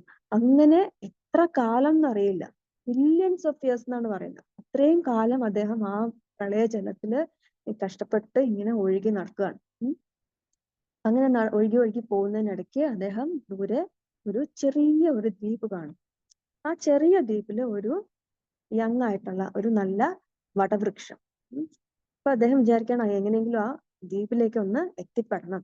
അപ്പൊ അങ്ങനെ ആ വടവൃക്ഷത്തിനെ അദ്ദേഹം കാണുമ്പോഴത്തേക്കും അതിന്റെ നോർത്ത് ഈസ്റ്റ് ആയിട്ടുള്ള ശിഖരങ്ങളില് അതിലെ ഇലകളൊക്കെ ഇങ്ങനെ ആ കാറ്റത്ത് ഇങ്ങനെ വരച്ചുകൊണ്ടിരിക്കുകയാണ്. അതിലെ ഒരു ഇലയില് ഒരു ബാലൻ കിടക്കുന്നു, ഒരു ചെറിയ കുഞ്ഞ് കിടക്കുന്നു. ആ കുഞ്ഞിന്റെ പ്രഭ കാരണം ആ ഇരുട്ടിലും നല്ല പ്രകാശം. അപ്പൊ ഇത് ആരാണ് ഈ ഇത്ര പ്രഭയുള്ള കുഞ്ഞ് ഏതാണ്, അതൊന്ന് കാണണമല്ലോ എന്ന് വിചാരിച്ച് ഇദ്ദേഹം ആ കുഞ്ഞിന്റെ അടുത്തേക്ക് നീങ്ങി. അപ്പൊ പാടുപെട്ടാണ്, വെള്ളത്തിൽ നീങ്ങാൻ വലിയ പാടാണല്ലേ. അപ്പൊ പാടുപെട്ട് നീന്തിയൊക്കെ അടുത്തേക്ക് പോവാണ് ആരാണ് എന്ന് അറിയാനായിട്ട്. അപ്പൊ അങ്ങനെ അടുത്തേക്ക് ചെല്ലുമ്പോൾ ആ കുഞ്ഞിന്റെ സൗന്ദര്യത്തിൽ അദ്ദേഹം വളരെയധികം ആകൃഷ്ടനാവും. എത്ര ഭംഗിയാണ് ഈ കുഞ്ഞിന്. എന്ത് നല്ല ഡെക്കറേറ്റഡ് ആയിട്ട് നല്ല റെഡി ആയിട്ടൊക്കെ കിടക്കുകയാണ് ആള്. പക്ഷെ ഇത് ബേബിയാണ്. ആരാണ് ഇങ്ങനെ ഒരു സമയത്ത് ഇങ്ങനെ ഒരു ഇലയിൽ വന്ന് കിടക്കുന്ന കുഞ്ഞ് എന്നൊക്കെ ഇങ്ങനെ ആലോചിച്ച് ഒന്നും കൂടെ അടുത്ത് പോയി നോക്കാം എന്ന് പറഞ്ഞ് അടുത്തേക്ക് എത്തിയതും എന്ത് പറ്റി, ആ കുഞ്ഞൊന്ന് ശ്വാസം അകത്തേക്ക് എടുക്കും. ആ ശ്വാസത്തിൽ ഇദ്ദേഹം എങ്ങനെയാണോ ഒരു കൊതുകോ ചെറിയ പൊടി ഡസ്റ്റ് പാർട്ടിക്കിൾസ് ഒക്കെ നമ്മൾ ശ്വാസം എടുക്കുമ്പോൾ അകത്തേക്ക് പോകുന്നത്, അതുപോലെ ഈ മുനിയും ആ കുഞ്ഞിന്റെ ഉള്ളിലേക്ക് പോവുകയുണ്ടായി.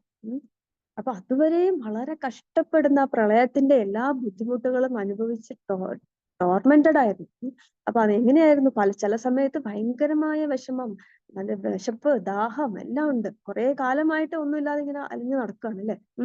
അങ്ങനെ നടക്കുമായിരുന്നു. പിന്നെ ഇടയ്ക്ക് ഈ തിരകളൊന്ന് ശാന്തമാവുമ്പോ ഒരു ചെറിയ ആശ്വാസം, ഒരു അല്പനേരം സന്തോഷമല്ല, ഒരു റിലീഫാണ്. എങ്കിലും അത്രയും ബുദ്ധിമുട്ടുണ്ടായിരുന്നത് കൊണ്ട് ഒരു ചെറിയ സന്തോഷം. അപ്പോഴത്തേക്കും ആയിരിക്കും മുതലയും തിമിംഗലവും ഒക്കെ വരുന്നതും അദ്ദേഹത്തിന് പിന്നെ പേടിയും ഒക്കെ വരുന്നത്. അപ്പൊ ഇങ്ങനെയുള്ള വിവിധ തരത്തിലുള്ള ചെറിയ അല്പ സന്തോഷവും കൂടുതൽ ലാമെന്റേഷൻ, ഫിയർ, തേഴ്സ്റ്റ്, ഹങ്കർ അങ്ങനെയുള്ള എല്ലാ കാര്യങ്ങളും ഒക്കെ അനുഭവിച്ചുകൊണ്ടിരുന്ന അദ്ദേഹം പെട്ടെന്ന് എവിടെ എത്തിപ്പെട്ടു, മറ്റൊരു സ്ഥലത്തേക്ക് എത്തിപ്പെടുകയാണ്. ഭഗവാൻ അകത്തേക്ക് എടുത്തപ്പോഴത്തേക്കും. അപ്പൊ അവിടെ നോക്കുമ്പോ എന്താണ്, അദ്ദേഹം എല്ലാം ചിട്ടയോടെ നടന്നു പോകുന്ന ഒരു പ്രപഞ്ചത്തിനെയാണ് കാണുന്നത്. സൂര്യചന്ദ്രന്മാരും ഗോളങ്ങളും എല്ലാം കൃത്യമായിട്ട് ഇങ്ങനെ പോകുന്നുണ്ട്. പ്രകൃതി നല്ലതായി നടക്കുന്നുണ്ട്. സീസൺസ് എല്ലാം ചേഞ്ച് ആവുന്നുണ്ട്. ബ്രഹ്മാവിന്റെ പല ദിവസങ്ങളിലും എന്തെല്ലാമാണ് സംഭവിക്കുന്നത് എന്നൊക്കെ അദ്ദേഹത്തിന് കാണാൻ പറ്റുകയാണ്. അപ്പൊ അദ്ദേഹം അങ്ങനെ നോക്കിക്കൊണ്ടിരുന്നപ്പോൾ താൻ തപസ് ചെയ്തുകൊണ്ടിരുന്ന സ്ഥലം, ഹിമാലയത്തിന്റെ താഴെ പുഷ്പഭദ്ര നദിയുടെ കരയിലാണ് അദ്ദേഹത്തിന്റെ ആ ഒരു ആശ്രമം. ആ ആശ്രമവും അതിന്റെ മുന്നിൽ താൻ ഇരുന്ന സ്ഥലവും അവിടെ വന്നാണ് അദ്ദേഹത്തിന് നരനാരായണരുടെ ദർശനം കിട്ടിയത്. അതൊക്കെ അദ്ദേഹത്തിന് ഓർമ്മ വരുന്നു, അതൊക്കെ കാണുന്നു. യശോദാമ്മ ഭഗവാന്റെ വായ്ക്കകത്ത് സർവ്വതും കണ്ടതുപോലെ അതുപോലത്തെ ഒരു എക്സ്പീരിയൻസ് ആണ് ഇതും. അപ്പം ഇതെല്ലാം കണ്ട് അദ്ദേഹം ഇങ്ങനെ അന്താളിച്ചു. ഇത്രയും പെർഫെക്റ്റ് ആയിട്ട് എല്ലാ കാര്യങ്ങളും ഇങ്ങനെ നടന്നു പോകുന്നല്ലോ. പക്ഷെ തൊട്ട് മുമ്പ് എന്തായിരുന്നു, കംപ്ലീറ്റ്ലി ഡിഫറെന്റ് ആയിരുന്നു അല്ലെ. പ്രളയത്തിന്റെ ആ ഒരു ഇതായിരുന്നു. ഇതെങ്ങനെ സംഭവിക്കുന്നു? അങ്ങനെ അദ്ദേഹം നരനാരായണ ഋഷി ഞാൻ കണ്ടതാണല്ലോ എന്നൊക്കെ ആ ഒരു ഓർമ്മ വരുന്ന സമയത്ത് തന്നെ ഭഗവാൻ നിശ്വസിക്കുകയും അദ്ദേഹം പുറത്തേക്ക് വരികയും ചെയ്തു. അപ്പൊ ഭഗവാന്റെ ഉള്ളിലായിരുന്നപ്പോഴാണ് ഇതെല്ലാം ഭൗതിക പ്രപഞ്ചത്തിന് മുഴുവൻ ആ ഓർഡറിൽ ചിട്ടയോടുകൂടി പോകുന്നത് അദ്ദേഹത്തിന് കാണാൻ പറ്റിയത്.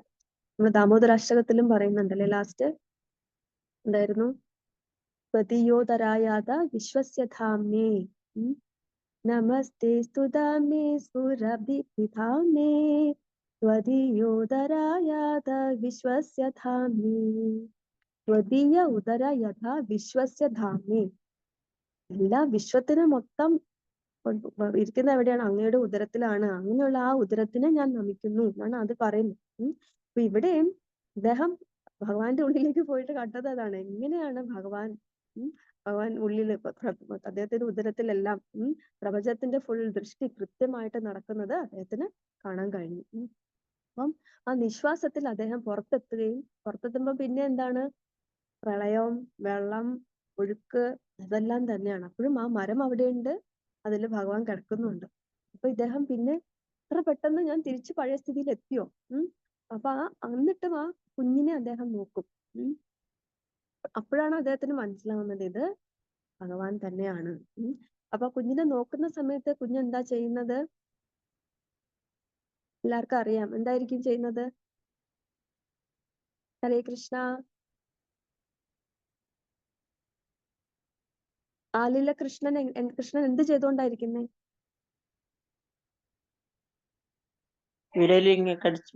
തള്ള വിരല് ഇങ്ങനെ.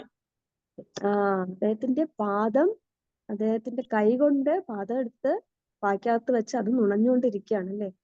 കരാരവിന്ദേന പദാരവിന്ദം മുഖാരവിന്ദേ വിനിവേശയന്തം പടസ്യ പത്രസ്യ പുടേ ശയാനം ബാലം മുകുന്ദം മനസാ സ്മരാമി.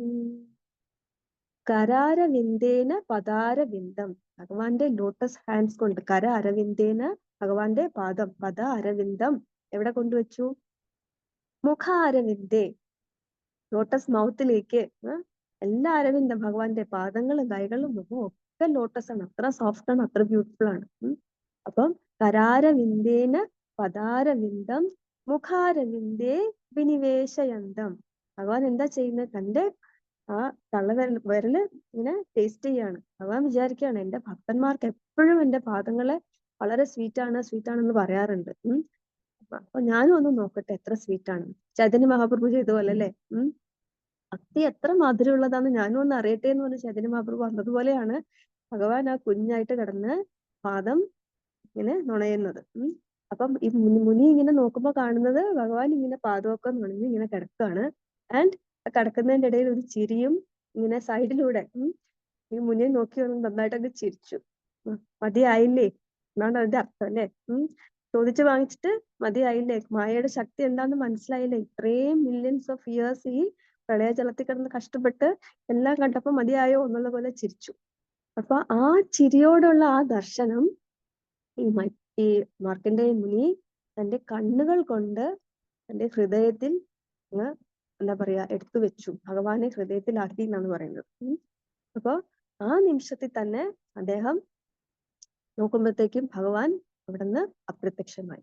ആലിലേ ഇല്ല, കൃഷ്ണനും ഇല്ല, എല്ലാരും പോയി. ഉടനെ തന്നെ ആ വടവൃക്ഷവും ചുറ്റുമുണ്ടായിരുന്ന ആ പ്രളയജലവും ഒക്കെ അപ്രത്യക്ഷമായി. ഞാൻ എവിടെയാണിപ്പം? പഴയ ഹിമാലയത്തിന്റെ താഴെ ആ നദിയുടെ, പുഷ്പഭദ്ര നദിയുടെ തീരത്തുള്ള ആ ആശ്രമത്തിന്റെ മുന്നില് മെഡിറ്റേഷനിൽ ഇരിക്കുകയാണ് ഞാൻ. എത്ര പെട്ടെന്നാണ് ഭഗവാൻ ആ ഒരു മായയുടെ ദർശനം, മായയുടെ ശക്തി എന്താണെന്ന് വളരെ എന്താ പറയാ ഡീറ്റെയിൽഡ് ആയിട്ട് നമ്മള് എന്താ പറയാ അപ്രന്റീസ് എന്നൊക്കെ പറയും, നമുക്ക് ജോബില് ഓൺ ദ ജോബ് ട്രെയിനിങ് എന്നൊക്കെ പറയുന്ന പോലെ അത് കംപ്ലീറ്റ് എക്സ്പീരിയൻസ് ചെയ്യാനുള്ള ഒരു അവസരമാണ് കൊടുത്തത്. ചോദിച്ചു വാങ്ങിച്ചതാണ് അല്ലെ. അതങ്ങനെ അത് മുഴുവൻ എക്സ്പീരിയൻസ് ചെയ്തിട്ട് തിരിച്ച് തന്റെ ആശ്രമത്തിന്റെ മുറ്റത്ത് അദ്ദേഹം എത്തുകയുണ്ടായി. അപ്പൊ അദ്ദേഹം നോക്കുമ്പോഴത്തേക്ക് എങ്ങനെ ആ ക്ഷീണവും ഇത്രയും കാലം അലഞ്ഞതിന്റെയും ബുദ്ധിമുട്ടും ഒക്കെ അദ്ദേഹം വളരെ ക്ഷീണിതനായിരുന്നു. പക്ഷെ ഭഗവാൻ തന്റെ ആഗ്രഹം നിറവേറ്റി തന്നതിൽ അദ്ദേഹം കൃതാർത്ഥനായിരുന്നു. അപ്പം അദ്ദേഹം ഭഗവാനെ കെട്ടിപ്പിടിക്കാനായിട്ട് ഓടുന്ന സമയത്താണ് ഭഗവാൻ അപ്രത്യക്ഷമായത്. അപ്പം ഈ ഒരു പാസ്റ്റ് ടൈമില് ഭഗവാന്റെ വിവിധ ശക്തികളിൽ പ്രത്യേകിച്ച് മായാശക്തിയുടെ ആ ഒരു പൊട്ടൻസി വളരെ വ്യക്തമായിട്ട് വിവരിക്കുന്നുണ്ട്. അപ്പം മായാശക്തിയിലാണ് നമ്മള് നമ്മുടെ ഐഡന്റിറ്റി മറന്ന്, അപ്പൊ അത്രയും സമയവും ആ മുനിയും മറന്നുപോയി. ഞാൻ ഭക്തനാണ്, ഭഗവാന്റെ നാമം ജപിക്കണം, ഭഗവാന്റെ ഇത് എന്തൊക്കെ പ്രാക്ടീസ് ചെയ്തിരുന്നോ അതൊന്നും ആ അത്രയും സമയത്തും അദ്ദേഹം ചെയ്തിരുന്നില്ല അല്ലെ. കംപ്ലീറ്റ്ലി ബിവിൾഡേർഡ് ആയി ആ അലകളിൽ പെട്ട് അതിന്റെ ആ ശോക, മോഹ, ഭയ എല്ലാം അനുഭവിച്ച് അങ്ങനെ പോവുകയാണ് ചെയ്തത്. ഭഗവാനെ കണ്ടപ്പോഴും ഭഗവാനാന്ന് മനസ്സിലായില്ല. പിന്നീടാണ് മനസ്സിലാവുന്നതല്ല അല്ലെ. അപ്പൊ അത്ര പവർഫുൾ ആണ് മായ. അപ്പൊ മായയുടെ ചില പ്രഭാതർ പറയും മായയുടെ ശക്തി എത്രയുണ്ടെന്ന് നമുക്ക് അറിയണം, നമ്മൾ കോഷ്യസ് ആയിരിക്കണം. പേടിക്കണം എന്നല്ല, കോഷ്യസ് ആയിരിക്കണം. ആ ശക്തി പ്രഭാവത്തിൽപ്പെട്ട് നമ്മുടെ ഭക്തി, ഭക്തിയുടെ സേവനം, ഭക്തി നമ്മൾ നഷ്ടപ്പെടാൻ ഒരിക്കലും അനുവദിക്കരുത് എന്ന് പറയാറുണ്ട്. അപ്പം അടുത്ത ഈ ശ്ലോകത്തില് പറഞ്ഞിട്ടുള്ള മറ്റൊരു കാര്യം എന്ന് പറയുന്നത് ഏന ഗച്ഛന്തി തത്പദം. അപ്പൊ മായയെ, ഭഗവാനെ കുറിച്ചും ഭഗവാന്റെ ശക്തികളെ കുറിച്ചും അതിന്റെ സ്വാധീനത്തെ കുറിച്ചും ഒക്കെ മനസ്സിലാക്കി പ്രവർത്തിക്കുകയാണെങ്കിൽ തീർച്ചയായും നമുക്ക് പരംപദം അല്ലെങ്കിൽ ഭഗവത് ധാമത്തിൽ നമുക്ക് എത്തി ഭഗവാന്റെ ഡയറക്റ്റ് സർവീസിൽ ഏർപ്പെടാം. അപ്പൊ ഈ പർപ്പോട്ടിൽ ചില പ്രഭാതർ പറയുന്നുണ്ട്, ഈ ഭൗതിക ലോകത്തിൽ കിടന്ന് കഷ്ടപ്പെടുന്ന ജീവാത്മാക്കൾ, കഷ്ടപ്പെടുക എന്നല്ല അവിടെ പറഞ്ഞ റോട്ടൻ എന്നാണ് പറയുന്നത്. എന്താണ് റോട്ടൻ എക്സിസ്റ്റൻസ് അല്ലെ, റോട്ടിങ് ഇൻ ദ ഭൗതിക സാമ്രാജ്യത്തിൽ ഭൗതിക ശക്തിയുടെ സാമ്രാജ്യത്തിൽ ജീർണിക്കുന്ന സർവബദ്ധാത്മ. ശരിക്കും പറഞ്ഞാൽ ഇവിടെ ദുഃഖാലയമാണ്, ഇവിടെ നമ്മൾ ജീർണിക്കുന്ന അവസ്ഥയാണ്. പക്ഷേ നമ്മൾ അത് അറിയുന്നില്ല, അത് റിയലൈസ് ചെയ്യുന്നില്ല. ഇതാണ് അവസ്ഥ എന്ന് നമ്മൾ പ്രഭാതര് ഇതിലൂടെ എല്ലാം നമുക്ക് പഠിപ്പിച്ചു തരികയാണ്. നമ്മുടെ ശരിക്കും നമ്മൾ ഇവിടെ ബിലോങ് ചെയ്യുന്നവരല്ല, ഭഗവാന്റെ ധാമത്തിലേക്ക് എത്തേണ്ടവരാണ്. അതിന് എത്തേണ്ടതിനുള്ള ക്വാളിഫിക്കേഷൻ നമ്മൾ ചെയ്യണം. ഭക്തിയുത സേവനം, ഭഗവാനെ അറിഞ്ഞ് ഭഗവാന്റെ സേവനത്തിൽ ഏർപ്പെട്ട് അങ്ങനെ സേവിക്കുകയാണെങ്കിൽ മാത്രമേ എത്താൻ പറ്റുള്ളൂ എന്ന് 175 എക്സ്പ്ലനേഷനിൽ പ്രഭാതർ കൃത്യമായിട്ട് എഴുതി വെച്ചിട്ടുണ്ട്. അതായത് ഭക്തിയുത സേവനത്തിലൂടെ, അറിവ് മാത്രം പോരാ, ഭഗവാന്റെ സേവനത്തിലൂടെ മാത്രമേ നമുക്ക് ഇവിടുന്ന് തിരിച്ചെത്താൻ പറ്റുകയുള്ളൂ. അപ്പൊ അങ്ങനെ തിരിച്ചെത്തുന്നത്, ഭഗവാനിൽ എത്തുന്നതും മോക്ഷം പ്രാപിക്കുന്ന, അല്ലെങ്കിൽ അത് 5 തരത്തിലുണ്ട് എന്ന് പറയുന്നു അല്ലെ. സായുജ്യം, സാരൂപ്യം, സാഷ്ടി, സാമീപ്യം, സാലോക്യം. അതിൽ ആദ്യത്തേത് സായുജ്യം വളരെ ഡേഞ്ചറസ് ആണ്. ഒരിക്കലും വൈഷ്ണവർ അതിന്റെ പിന്നാലെ പോകാൻ പാടില്ല. എന്തുകൊണ്ടെന്നാൽ സായുജ്യം എന്ന് പറഞ്ഞാല് ബ്രഹ്മജ്യോതിയിൽ അലിഞ്ഞു ചേരുക എന്നുള്ളതാണ്. നമുക്കറിയാം ഭഗവാനെ കുറിച്ചുള്ള എന്താണ്, വദന്തി തത്വവിധ തത്വം യജ്ഞാനം അദ്വയം ബ്രഹ്മേതി പരമാത്മേതി ഭഗവാൻ ഇതി ശബ്ദതേ. അവിടെ പറയുന്നുണ്ട്, ആ 3 ആവിഷ്കരണങ്ങൾ നമുക്ക് ഭഗവാനെ കുറിച്ച് മനസ്സിലാക്കുന്നതിൽ ഏറ്റവും ലോവസ്റ്റ് ആയിട്ടുള്ളതാണ് ബ്രഹ്മജ്യോതി എന്നുള്ള, അല്ലെങ്കിൽ ഭഗവാൻ ഒരു എഫൾജൻസ് മാത്രമാണെന്നുള്ള ഒരു മനസ്സിലാക്കൽ. ഗുഹ്യമാണ്. ഗുഹ്യതരം ഗുഹ്യതമോ ഒക്കെ വേറെ. ഭഗവാൻ എന്നുള്ള ആ ഒരു ഇതാണ്, അണ്ടർസ്റ്റാൻഡിങ് ആണ് ഗുഹ്യതമമായിട്ടുള്ളത്. പക്ഷെ ഈ ബ്രഹ്മജ്യോതിയാണ് നമ്മൾ ലക്ഷ്യമാക്കുന്നത്, അതിലേക്കാണ് എത്തിച്ചേണ്ടത് എന്ന് വെച്ചാൽ അത് വളരെ ഡേഞ്ചറസ് ആണ്. അവിടെ എത്തിയാൽ തന്നെ ഭഗവാന്റെ സേവനം അവിടെയില്ല. അവിടെ നിന്ന് നമുക്ക് പിന്നെയും ആരുഹ്യ കൃച്ഛേന എന്താണ് പതന്ത്യർത്ഥ അനവദ്യ, അങ്ങനെ ഒരു ഇതുണ്ട്. അത് അവിടെ നിന്ന് പിന്നെയും വീഴ്ച നമുക്ക് സംഭവിക്കും. എന്തുകൊണ്ടെന്നാൽ ആ ഒരു മോക്ഷം ആണ് കിട്ടുന്നെങ്കിൽ, സായുജ്യമാണ് ലഭ്യമാകുന്നെങ്കിൽ, ഭഗവാന്റെ പാദബന്ധങ്ങളുടെ അഭയത്തെ പറ്റി യാതൊരു അറിവുമില്ലാതെ, ഭഗവാന്റെ സേവനം ഇല്ലാതെ ആയി പോവുകയും അവിടുന്ന് നമുക്ക് പിന്നെയും ഭൗതിക പ്രപഞ്ചത്തില് വരേണ്ടി വരികയും ചെയ്യും. അതുകൊണ്ട് ഒരിക്കലും നമ്മൾ സായുജ്യ മുക്തിക്ക് പിന്നാലെ പോകാൻ പാടില്ല.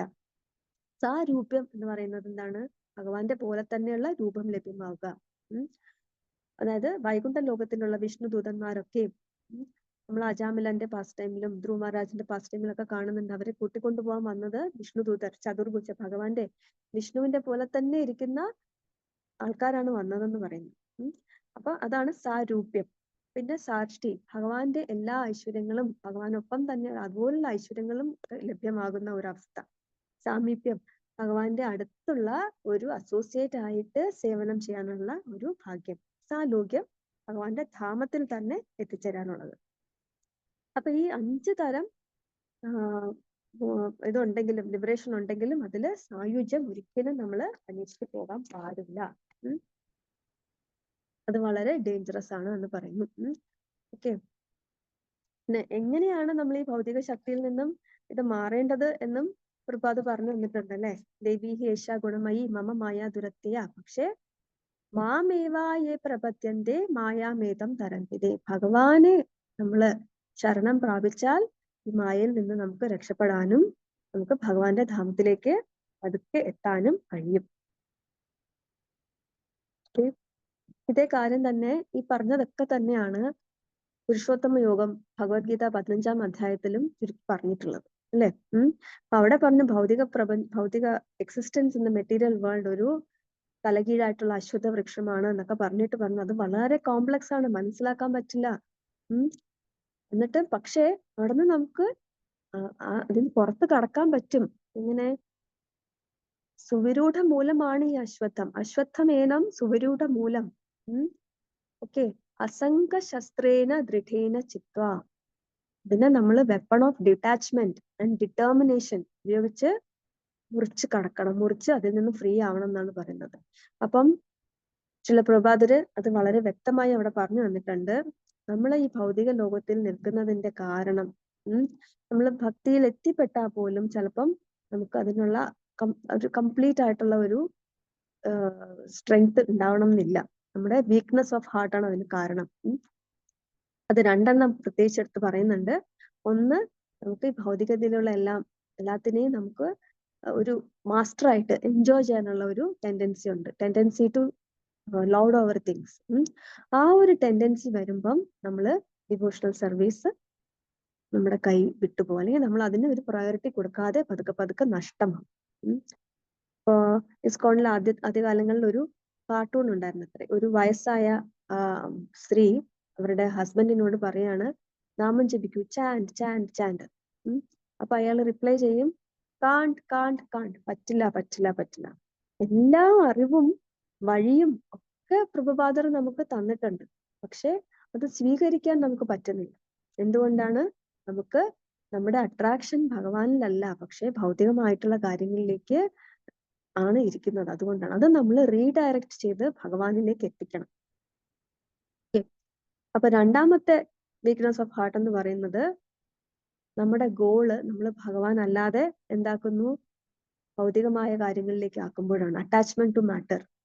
അങ്ങനെ നമ്മൾ അതിന്റെ പിന്നാലെ പായുമ്പോ പിന്നെയും പിന്നെയും ഈ ജന്മമരണ ചക്രത്തിലൂടെ കടന്നു പോകേണ്ടി വരുന്നു. So we have the knowledge, we are given the knowledge and the ways. പ്രത്യേകിച്ച് പറഞ്ഞിട്ടുണ്ടല്ലേ, മാർഗങ്ങളും നടപടികളും ഏവർക്കും ലഭ്യമാണ്. നമ്മൾ എന്ത് ചെയ്യണം? ശ്രീ നാരദ മുനി അത് നടത്തിയതുപോലെ അദ്ദേഹത്തിന്റെ കാലടികളെ നമ്മൾ അനുവർത്തിക്കാൻ സമ്മതമാകണം.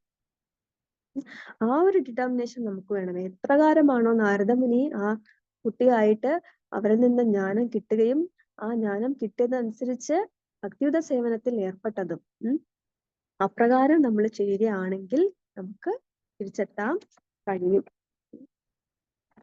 അപ്പൊ അത് തന്നെയാണ് ഭക്തി യോഗേന മനസ്സ എന്ന് പറഞ്ഞിട്ട് 175 വ്യാസദേവൻ പറയുന്നത് ഇതേ കാര്യം തന്നെയാണ്. നമ്മൾ ഭക്തി യോഗത്തിലൂടെയാണ് നമുക്ക് അതിലേക്ക് എത്തിപ്പെടാൻ കഴിയുക.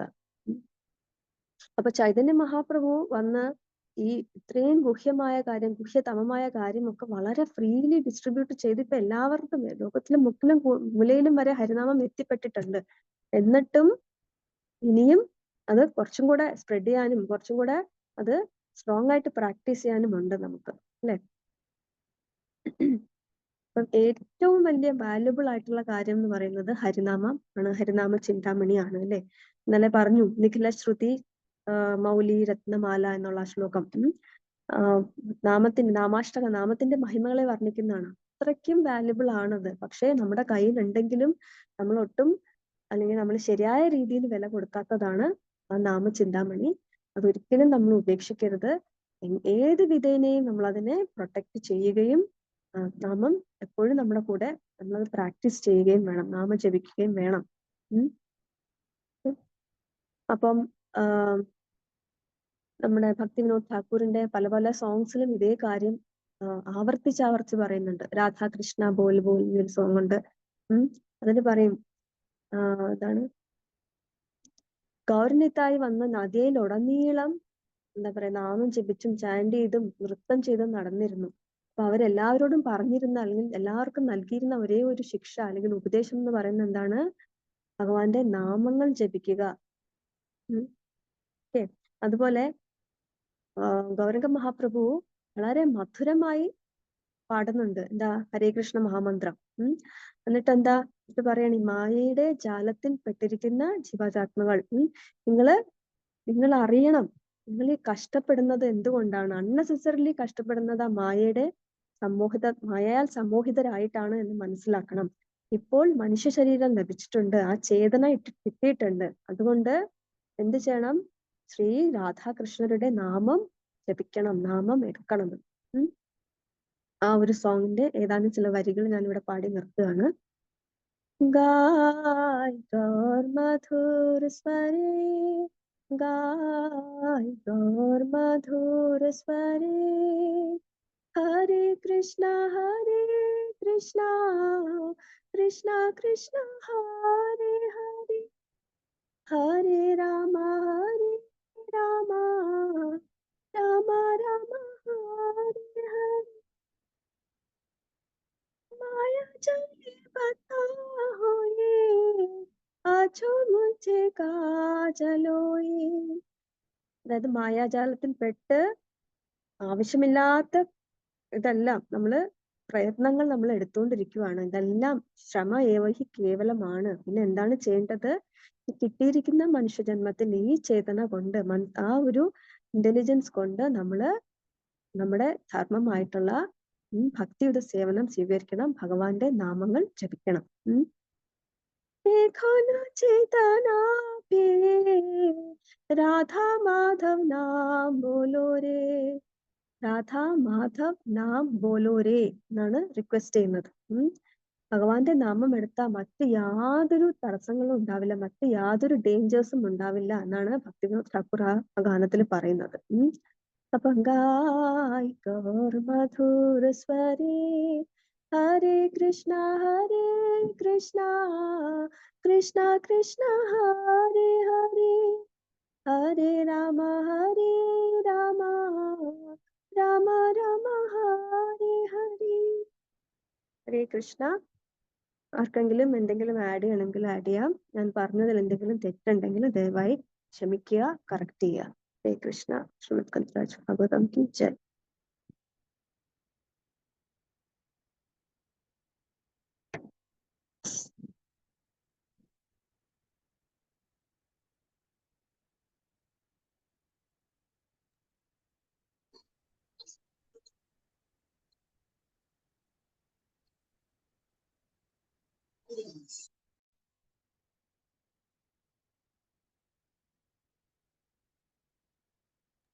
ഹരേ കൃഷ്ണ മാതാജി. ഹരേ കൃഷ്ണ മാതാജി. മാജി ഐശ്വര്യ മാജിക്ക് കൃഷ്ണ ബലറാമിലോട്ട് പോയിരിക്കുവാണേ. അതാണ് മാജിക്ക് എനിക്ക് തോന്നുന്നു ഇപ്പം ഇത് ഓപ്പൺ മ്യൂട്ട് മാറ്റാൻ പറ്റില്ലായിരിക്കും. മാജി ആർക്കും ഡൗട്ട് ഇല്ലെങ്കിൽ നമുക്ക് ക്ലോസ് ചെയ്യാം മാജി. ഓക്കെ മാജി. ഹരേ കൃഷ്ണ. വാഞ്ചാകൽപതരുഭ്യശ്ച കൃപാസിന്ധുഭ്യശ്ച പതിതാനാം പാവനേഭ്യോ വൈഷ്ണവേഭ്യോ നമോ നമഃ. Thank you Maji. ഹരേ കൃഷ്ണ. ഹരേ കൃഷ്ണ. ഹരേ കൃഷ്ണ മാതാജി.